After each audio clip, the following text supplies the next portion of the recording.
Hello বন্ধুরা, তোমরা সবাই ভালো আছো তো? আমি ভালো আছি। আজ শুক্রবার, রাত্রি এখন 8:30 বাজে। আমার শরীরটা কদিন ধরে একটু ভালো নেই। এদিকে ভাতটা ফুটছে, কমিয়ে দিই,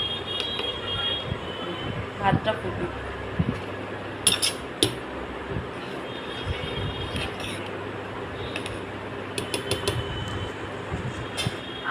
ভাতটা ফুটুক।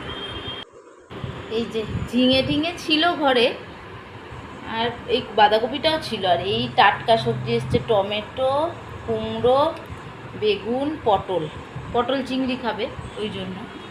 দেখি এই ক্যাপসিকামটা দিয়ে কী করা যায়। ক্যাপসিকামটাও ছিল, মা আমটার কথা মনে নেই, মা জানি না ভালো আছে কি না। দুটো আম আছে, ভালো আছে কি না দেখি। আজকে আম দুটো কাটবো। সবজিগুলো ঢুকিয়ে দিই ডেকে।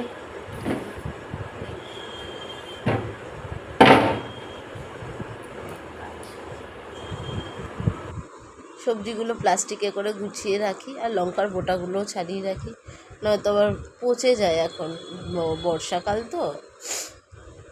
আমি তো সবজি এইভাবে রাখি, তোমরা কে কীভাবে রাখো কমেন্ট করো। তাড়াতাড়ি সবজিগুলো গুছিয়ে নিয়ে, এবার সবজিগুলো বানাতেও হবে, যা যা রান্না করব। কি জানি আমগুলো কেমন আছে, আমার লেবুটাও শুকিয়ে গেছে, আমরা আবার লেবু ছাড়া খেতে পারি না।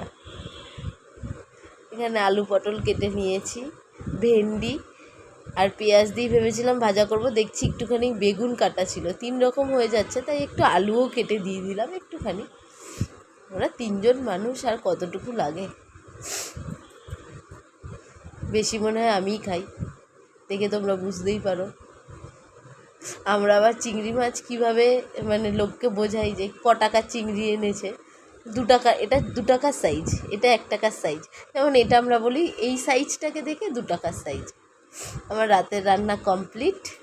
ভাত গরম গরম, একটু ঠান্ডা হয়ে গেছে, তাও গরম গরম আছে।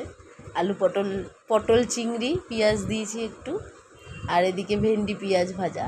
আমার ভিডিওটা ভালো লাগলে একটা লাইক শেয়ার কমেন্ট করো, পাশে থেকো তোমরা।